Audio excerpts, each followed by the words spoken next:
Bom dia, gente! Hoje é o nosso primeiro episódio sobre tribos urbanas e a gente decidiu começar falando sobre a tribo dos emos. Mas para introduzir, a gente quer falar um pouco sobre o que é uma tribo urbana. Bom, as tribos urbanas, chamadas pelos sociólogos de subculturas ou subsociedades, são grupos formados nas cidades, mais comumente nas metrópoles.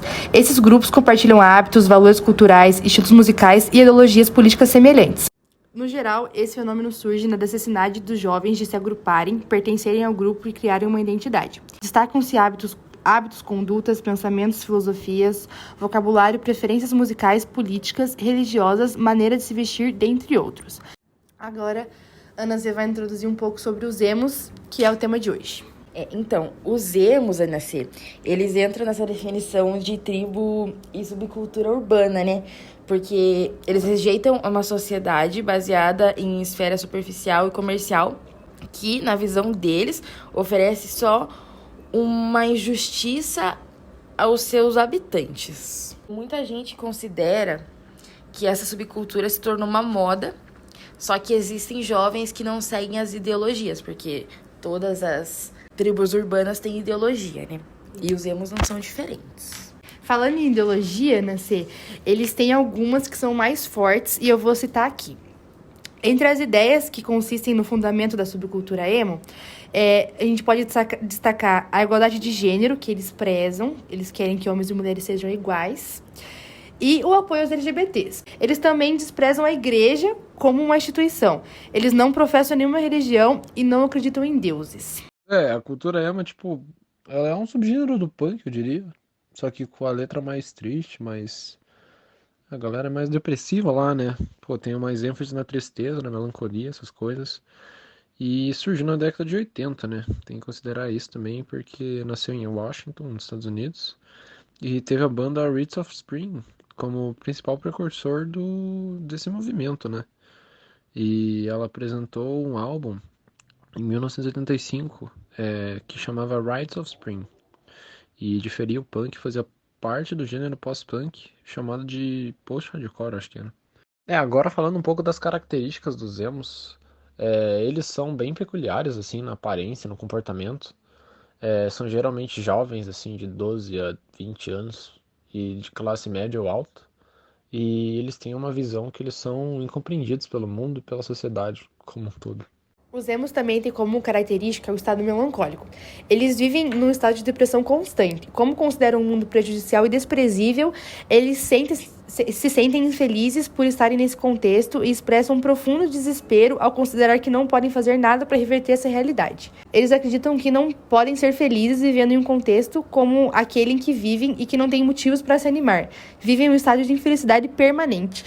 Outra característica muito forte também é o cabelo e a maquiagem. Eles são elementos fundamentais na aparência dessas pessoas e, o cabelo geralmente cobre metade do rosto.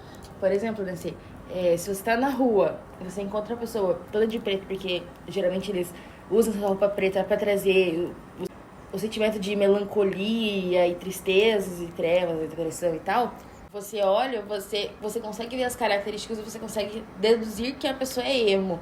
Pelo cabelo, como você falou, pelo cabelo, pelo lápis preto no olho, que também é muito forte, o cabelo desfiado e a franjona que eles usavam bastante, pelo menos antigamente. Eles também costumam usar maquiagem forte nos olhos, com cor preta abundante, e são usados por homens e mulheres. Isso ocorre porque eles acreditam na igualdade de gênero, como eu já havia dito, e além disso, o outro mecanismo para se referir à escuridão com o qual associam o mundo todo. Algumas pessoas estabelecem que metade do rosto que eles escondem tem um significado específico. No entanto, outras pessoas indicam que é indiferente qual metade que vai estar coberta, desde que esteja. Porque o desejo deles é que... Eles têm o desejo de se esconder do mundo, porque eles não reconhecem o mundo e eles desprezam o lugar que eles vivem. Isso mostra também que a cultura emo é muito mais profunda do que a gente imaginava, muito além, né? Muito além de só roupas pretas e estilo de cabelo e maquiagem, né? Todas essas características no modo de se vestir, de se maquiar, é só a pontinha do iceberg, né? Isso mesmo.